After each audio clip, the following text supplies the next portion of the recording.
और इस कमेटी में लिखा भी हुआ है कि कौन अधिकारी थे, उन्हें चिन्हित किया जाए और ऐसे अधिकारियों पर कार्रवाई होनी चाहिए। हर समय का उम्र होता है, हम लोग अभी उम्र भी काफ़ी आगे बढ़ चुका है। अब पढ़ने का इच्छा भी देखिए, पहले तो जो हम लोग बैठ के पढ़ते थे 12 घंटा 15 घंटा, अब नहीं करता मन, क्योंकि उम्र कहीं ना कहीं के बाधक होता है। अब किया सफल हम लोग नहीं थे।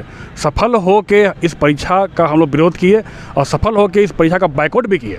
इस परिस्थिति में कहीं ना कहीं एक और विवाद को जन्म देगा। ये विवाद बंद नहीं होगा और बढ़ेगा। सरकार से भी आग्रह करेंगे कि ये छठी जेपीएससी का जो समस्या है, इस समस्या का हल हो और एक अच्छा एक मैसेज जाए समाज में। और सरकार के पास पावर है, सरकार परीक्षा का अध्याचना वापस ले सकती है, फिर से परीक्षा करा सकती है, अच्छा से नियम बना के सारा पारदर्शिता के साथ, आरक्षण नियमावली के पालन के साथ, 15 गुना नियम के पालन के साथ, ताकि विवाद जन्म ना हो। झारखंड में जेपीएससी का नाम हो और उसके साथ विवाद शब्द ना जुड़े, यह असंभव बात है। झारखंड बनने के बाद यानी कि जेपीएससी के प्रथम परीक्षाओं से लेकर अब तक की परीक्षाएं जितनी भी हुई हैं, कोई भी ऐसा मामला नहीं है जो कोर्ट तक नहीं पहुंचा है।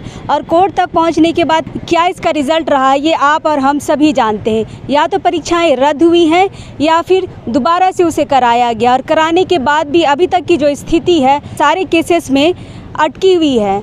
एक दिन पहले छठी जेपीएससी को लेके हाईकोर्ट के डबल बेंच ने 326 नियुक्तियों को रद्द किया है।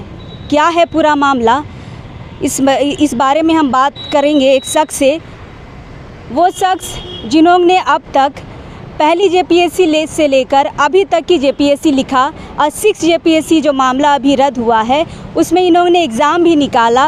लेकिन एग्ज़ाम निकालने के बाद भी ऐसा क्या हुआ, इसे कोर्ट में लेके गए और लगातार इस मामले में 5 सालों तक कोर्ट में अपनी बातें रखते आए। और जो नियुक्ति अभी रद्द हुई है, इनकी बहुत बड़ी भूमिका है उसमें, क्योंकि क्या क्या उसमें खामियां थी और किस वजह से ये रद्द होना चाहिए था, ये सारी खामियां इन्होंने कोर्ट के सामने पेश की और अंततः कोर्ट ने सारी नियुक्तियों पे रद्द किया है। हम बात कर रहे हैं अनिल पन्ना जी की, जो आज हमारे साथ हैं और छठी जेपीएससी पे पूरा प्रकाश डालेंगे। कैसे ये मामला शुरू हुआ, कैसे कोर्ट में गया और अब चूँकि ये मामला रद्द हो गया है, हम इनसे पूरी जानकारी लेंगे। अनिल जी आपका स्वागत है लोकतंत्र में। धन्यवाद। अनिल जी, हम आपसे जानना चाहेंगे कि एक पास आउट विद्यार्थी जिन्होंने छठी जेपीएससी निकाला, पास होने के बाद क्यों आप कोर्ट गए? क्या ऐसी खामियां रह गई थी कि आपको कोर्ट जाना पड़ गया और आपने लगातार 5 सालों तक संघर्ष किया? देखिए मैडम, ये मामला आज का मामला नहीं है। 2015 में छठी जेपीएससी का विज्ञापन आता है और इसके बाद देखिए 16 में पीटी का परीक्षा होता है और 2017 में पीटी का रिज़ल्ट आता है। और रिज़ल्ट तक कोई प्रॉब्लम नहीं था, लेकिन रिज़ल्ट प्रकाशित होने के बाद जो समस्या उत्पन्न होती है, इसको लेके हम लोग लगातार आंदोलन किए थे। मैं बताना चाहूँगा कि जो पहला रिज़ल्ट आया था 5138 रिज़ल्ट था। ये रिज़ल्ट कहीं ना कहीं 15 गुना नियम का पालन तो किया था, लेकिन आरक्षण नियम का पालन नहीं किया था। इसको लेके हम लोग पास होने के बाद भी देखे कि हम लोग का जो कट ऑफ है, जनरल कट ऑफ 206 रखा गया था, लेकिन हम लोग कट ऑफ अधिक होने के बाद भी अपनी कैटेगरी में ही ब्लॉक कर दिया गया था। इसको लेके लगातार हम लोग आंदोलन कर रहे थे और ये आंदोलन लगातार तत्कालीन मुख्यमंत्री थे, उनके पास हम लोग बातों को रखा था। यहाँ तक कि जेपीएससी के अध्यक्ष, सचिव और परीक्षा निरीक्षक से भी मिले थे, बातों को समझाने का प्रयास किए थे, लेकिन बातों को समझने की कोशिश नहीं कर रहे थे। फिर ऐसा होता है कि लगातार हम लोग आंदोलन करते हैं और लगातार विधानसभा घेराव करते हैं, विधानसभा जाते हैं, जेपीएससी का घेराव होता है। मामला चलते चलते काफ़ी लंबा संघर्ष करना पड़ता है और अंततः रघुवर सरकार को इस परीक्षा को रोकना पड़ता है और इसके बाद एक और रिजल्ट निकालता है, प्रथम संशोधित रिजल्ट बोल सकते हैं, जिसमें 965 रिजल्ट और निकाल दिया जाता है। लेकिन हम लोग का जो मांग था परीक्षा को रद्द करने को लेके, क्योंकि पूरी प्रक्रिया ही गलत थी और लगातार आंदोलन चल रहा था और लगातार आंदोलन करने क्रम में 2018 में भी मुख्य परीक्षा होने का तिथि तय हो जाता है, लेकिन आंदोलन के दबाव में तत्कालीन माननीय मुख्यमंत्री रघुवर दास इस परीक्षा को रोक देते हैं। इसके बाद एक कमेटी बनाया जाता है, कमेटी का नाम रहता है अमर बोरी कमेटी। ये कमेटी लगातार हम लोग के बातों को सुनती है और फिर ये कमेटी 5 राज्यों का दौरा करना जाती है, खासकर बिहार, आपका छत्तीसगढ़, मध्य प्रदेश, उत्तर प्रदेश और फिर संघ लोक सेवा आयोग का भी रिपोर्ट, हाँ, पूरे प्रक्रिया आरक्षण में क्या हुआ, कैसे नियम है, इसको लेके और रिपोर्ट हम लोग के पक्ष में लिखती है और सरकार को सौंपती है। इस रिपोर्ट के बारे में मैं 2 लाइन बताना चाहूँगा।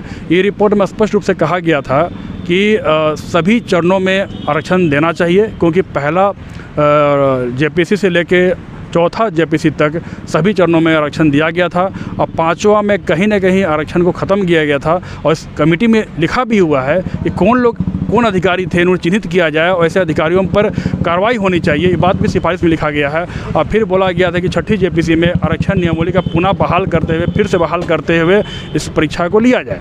लेकिन कमेटी का सिफारिश को कहीं ना कहीं दरकिनार कर दिया गया और दबा दिया गया और अंततः देखे कि दबाव में आके रघुवर सरकार ने एक मीटिंग किया। नेतरहाट कैबिनेट का मीटिंग चला। इस नेतरहाट कैबिनेट का मीटिंग में सरकार ने तय किया कि जो मिनिमम क्वालिफाइंग मार्क्स होता है, एसटी का 32%, एससी एसटी का ओबीसी का 34% और जनरल का 40%, ये मिनिमम जो क्वालिफाइंग मार्क्स होता है इसको आधार बना के सभी को पास कर दिया। अब रिजल्ट जो होता है पहला 5138, सेकंड में 695, टोटल होता है 6100, बाद में लगभग 27000 और ये रिजल्ट हो जाता टोटल 34134 आसपास। अब देखिए सारे प्रक्रिया बढ़ती चल जाती है और 2019 में इस परीक्षा का आयोजन हो जाता है। हम लोग विरोध करते हैं और 34,000 का मुख्य परीक्षा होता है, लेकिन हम लोग का केस फाइल हो चुका होता है पंकज पांडे के नाम पे। पीटी में जो गड़बड़ियाँ था, कब आप लोगों ने फाइल ये 2017 में पंकज कुमार पांडे के नाम पे केस दायर था। ये मामला को लेकर हम लोग कोर्ट में जाते हैं और हम लोग के वकील रहते हैं सुभाषिक सोरेन, वही केस को देख रहे होते हैं और लगातार इसमें संघर्ष करते हैं और ये जजमेंट मेरे फेवर में आता है और 34,000 जो रिजल्ट था, तीसरा रिजल्ट, इसको रद्द कर दिया जाता है। अब बोला जाता है कि जो अंतिम मतलब पहला और दूसरा जो रिजल्ट है इस पे आधार पे रिजल्ट निकाला जाए। मतलब 34,000 का मुख्य परीक्षा होता है, लेकिन रिजल्ट आता है पहला 5138 और 965, टोटल आपका 6100 पे। इसको लेके हम लोग लगातार विरोध करते हैं। हम लोग परीक्षा का बाइकआउट भी करते हैं, विधानसभा में जाके बातों को रखते भी है, बातों को माननीय नेताओं के द्वारा, मंत्रियों के द्वारा। लेकिन किन के पास गए थे आप लोग उस समय? जितने भी वहाँ सरकार विपक्ष में थे सबके पास, सत्ता पक्ष के माननीय मुख्यमंत्री से लेके विपक्ष, सारे जितने भी नेता मंत्री हैं और जितने भी हमारे आदरणीय विधायक हैं सबों के पास। लेकिन कहीं ना कहीं परीक्षा हो जाता है और रिजल्ट निकल जाता है और रिजल्ट निकलने के बाद जो स्थिति बनता है इसको मैं बताना चाहूँगा। ये रिजल्ट आता है, इस रिजल्ट में जो गड़बड़ियाँ था, ये तो था ही पूर्व की जो गड़बड़ियाँ, लेकिन बाद की जो गड़बड़ियाँ देखा जाए तो रिजल्ट आने के बाद, फाइनल रिजल्ट आने के बाद जो मिनिमम क्वालिफाइंग मार्क्स होता है हिंदी और इंग्लिश, जिसको बोला जाता है ये जस्ट एक क्वालिफाइंग पेपर होता है। इसका काम होता है केवल 30 मार्क्स लाना और देखना कि कौन लोग क्वालिफाई किए हैं। जो क्वालिफाई किए हैं इसके बाद ही मुख्य परीक्षा का कॉपी जांच होता है, अन्यथा फिर जांच नहीं होता है। लेकिन ये मुख्य परीक्षा में इस नंबर को भी जोड़ देते हैं, जिसके कारण एक बड़ा विवाद खड़ा हो जाता है। और दूसरा महत्वपूर्ण मुद्दा रहता है मिनिमम क्वालिफाइंग मार्क्स। सबों का नंबर तय था, एसटी एससी का 32% और ओबीसी का 34% और जनरल का 40%। तो इसको लेकर हर विषय में पास होना अनिवार्य था। लेकिन ऐसा होता है कि बहुत से अधिकारी जो बने हैं सब बहुत से विषय में फेल थे। जैसे कोई इकोनॉमिक्स में फेल है, लेकिन इकोनॉमिक्स में फेल होने का वित्त अधिकारी बन गया था। तो इसको भी लेकर हम लोग देखते हैं गड़बड़ है। इस सब मुद्दों को और जोड़ते हैं और फिर बाद में हम लोग दिलीप कुमार सिंह के नाम पे केस करते हैं और ये लगातार इस मुद्दे पे हम लोग पक्ष को कोर्ट में रखते हैं। अच्छा अनिल जी, आप लोग लगातार 5 साल केस लड़े हैं, इसी बीच एग्ज़ाम सारे होते भी चले गए।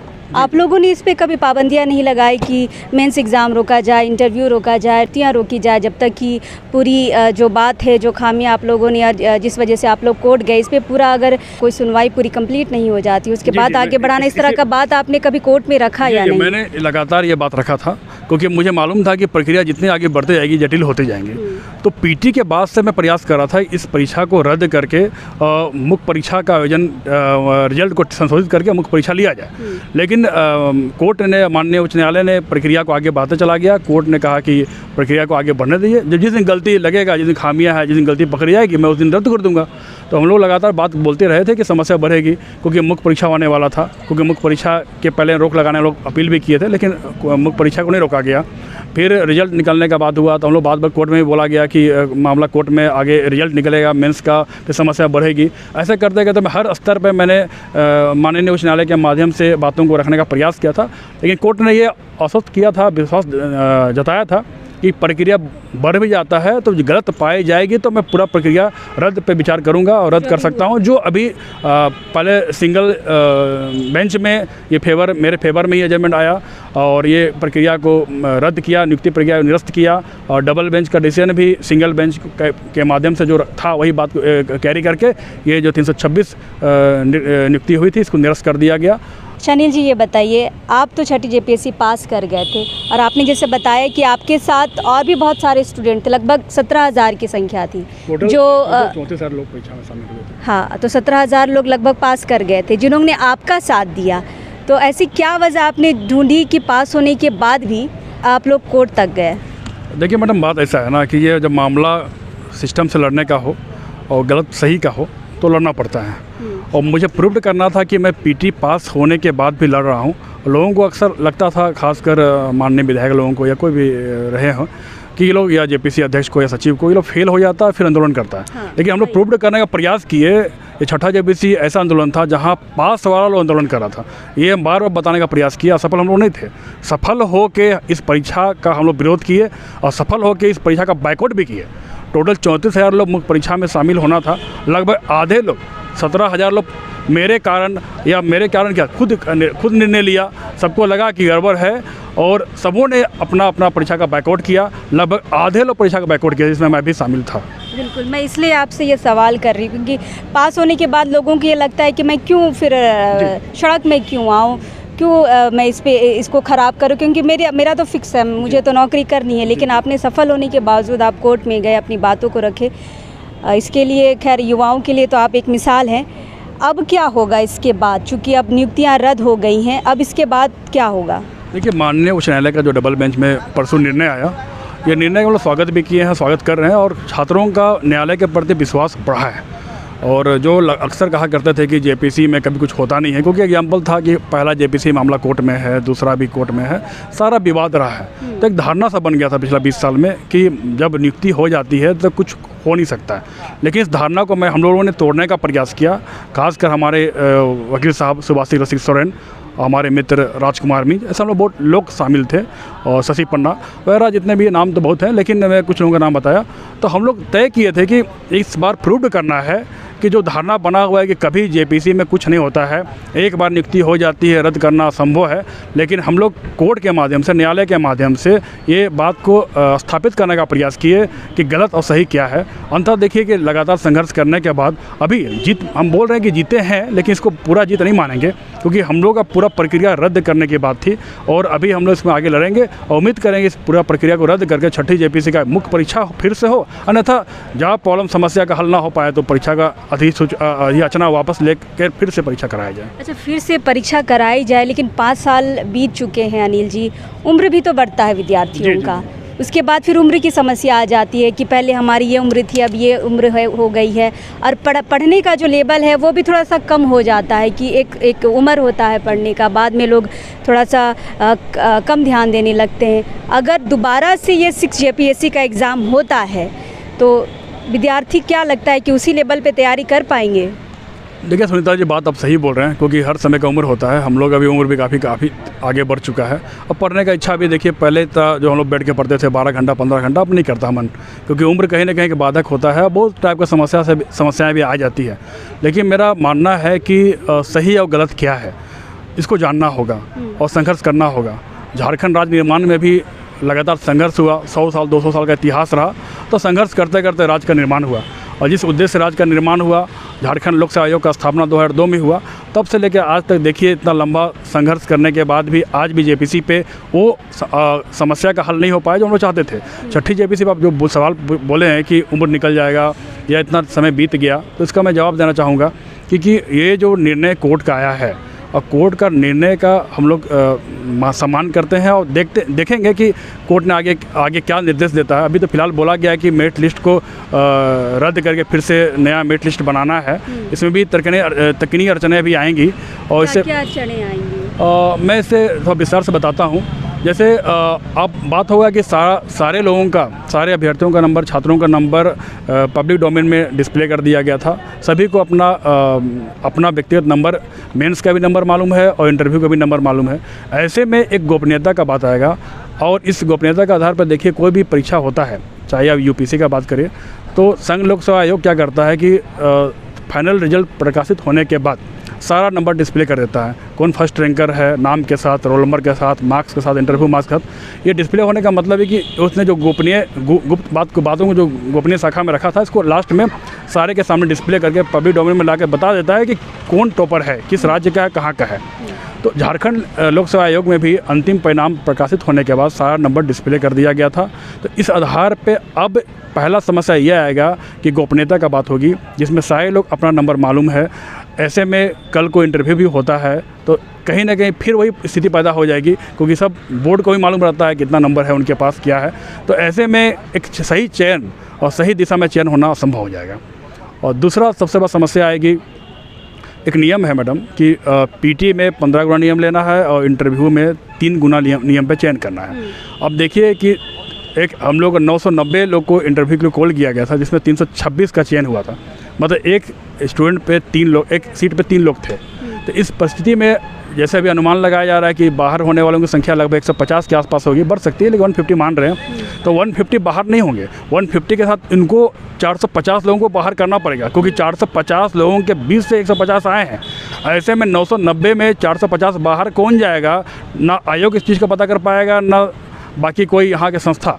तो इस परिस्थिति में कहीं ना कहीं एक और विवाद को जन्म देगा। ये विवाद बंद नहीं होगा और बढ़ेगा, क्योंकि ऐसे स्थिति में आप कैसे तय कर पाइएगा कि 150 में जो आए हैं 450 से कैसे कौन लोग आए हैं?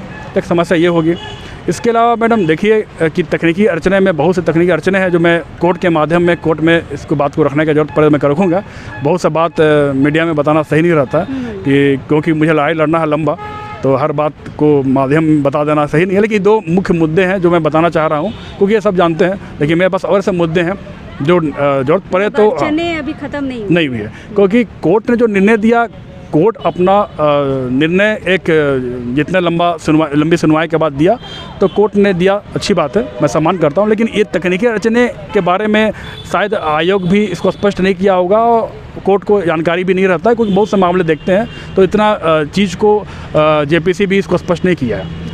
लेकिन अभी चैलेंज वाली बात होगी कि सरकार ने, कोर्ट ने, जो माननीय उच्च न्यायालय ने जो आदेश दिया कि रिजल्ट मेरिट लिस्ट के आधार पर बनाना है, तो ये बनाना एकदम असंभव है, तकनीकी रूप से फंसेगी और विवाद बढ़ेगी। इसलिए हम उम्मीद करेंगे आयोग को अब पीछे हट के इस परीक्षा को रद्द करने पर विचार करना चाहिए। और हम सरकार से भी आग्रह करेंगे कि ये छठी जेपीसी का जो समस्या है, इस समस्या का हल हो और एक अच्छा मतलब मैसेज जाए समाज में। और सरकार के पास पावर है, सरकार परीक्षा का अधियाचना वापस ले सकती है, फिर से परीक्षा करा सकती है, अच्छा से नियम बना के सारा पारदर्शिता के साथ, आरक्षण नियमावली के पालन के साथ, 15 गुना नियम के पालन के साथ, ताकि विवाद जन्म ना हो। अच्छा अनिल जी, हमारा आखिरी सवाल ये होगा कि सिक्स जेपीएससी में आप पास होने के बाद जिस तरह से इस आंदोलन में लगे थे, लोग आपको एक छात्र नेता के रूप में माने हैं, अपनाने लगे। जेपीएससी पहला देखे या अब तक का जो सफ़र रहा है जेपीएससी का, हमेशा विवादों में रहा है। तो छात्र ये संशय में अभी भी हैं कि जेपीएससी की तैयारी करें या छोड़ के यूपीएससी की तैयारी करें, क्योंकि जब मैं विद्यार्थियों से अभी मैं बात करती हूँ तो बोलते हैं क्या आप जेपीएससी लिखना, आप यूपीएससी की तैयारी करेंगे, क्योंकि जेपीएससी कभी भी क्लियर नहीं हो पाती है।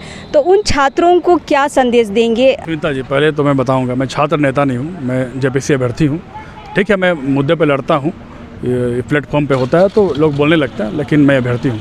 और मैडम मैं ये बताना चाहूँगा कि लोगों को तैयारी करना चाहिए। ठीक है, हम तो बोलेंगे कि संघ लोक सेवा आयोग यूपीसी सबसे बेहतर होता है, देश के सबसे सर्वोच्च नौकरी होती है, सबसे बेहतर नौकरी होती है, उसकी तैयारी तो करनी चाहिए। लेकिन राज्य स्तर पे अपना सबसे बड़ा परीक्षा झारखंड का जेपीसी है, एकदम तैयारी करना चाहिए। और हम उम्मीद करें कि आने वाले समय में सुधार हो, क्योंकि लगातार संघर्ष किए हैं, कहीं ना कहीं सुधार हुआ भी है, इसको इनकार नहीं कर सकते हैं। क्योंकि हम लोग 5वां में आंदोलन करने के बाद बहुत बड़ा आंदोलन किए थे, इसके बाद ही 6 जेपीसी में सिलेबस में बदलाव किया गया था। तो हम लोग से पूछा भी गया कि कैसे बाहर के लोग आ रहे हैं, क्या करना चाहिए, तो हम लोग सलाह दिए थे और बताए भी थे कि एक सिलेबस रखा जाए। बाकी राज्यों में एक पेपर होता है वहाँ का, स्टेट का, छत्तीसगढ़ का अपना पेपर है, मध्य प्रदेश का अपना है, बिहार का, बंगाल में भी है, तो कौन एक झारखंड का पेपर हो। तो कमेटी के द्वारा इसको रखा गया, बाद में सिलेबस में शामिल किया गया। झारखंड का एक पेपर है, जैसे पेपर 1 एक जीएस है, पेपर 2 झारखंड का सिलेबस है, तो बाकी मेंस में भी झारखंड डाला गया। तो कहीं ना कहीं बदलाव हुआ है, लेकिन बदलाव एक होना चाहिए बहुत भारी बदलाव जो उम्मीद कर रहे थे कि जेपीसी में हो, ये देखने को नहीं मिलता है। लेकिन हम छात्रों से अपील करेंगे, स्टूडेंट से अपील करेंगे, अपना हक का अधिकार के लिए लड़ना भी चाहिए, पढ़ना भी चाहिए। अब पढ़ाई रहेंगे जारी, पढ़ाई लिखाई करेंगे तो आपका ज्ञान होगा, आप लड़ भी सकते हैं हक अधिकार के लिए। अन्यथा फिर आप कहीं ना कहीं नौकरी लेना तो अपना जगह सही है, नौकरी तो लेना ही है, नौकरी करना ही है, लेकिन ज्ञान भी होना ज़रूरी है। हम जितने भी जेपीसी के छात्र हैं उनसे निवेदन भी करेंगे अपना पढ़ाई जारी रखें और लड़ाई करना हो हक अधिकार के लड़ते फिरे। भले ही कोर्ट ने 6 जेपीएससी की 326 नियुक्तियों को रद्द किया है, लेकिन जैसे अनिल पन्ना बता रहे हैं कि संशय अभी भी है, अभी भी बहुत सारे कठिनाई आ सकती है सरकार के सामने, कोर्ट के सामने। अब देखना हमारे लिए ये होगा कि सरकार और कोर्ट इसमें अगला कदम क्या उठाती है। जोहार।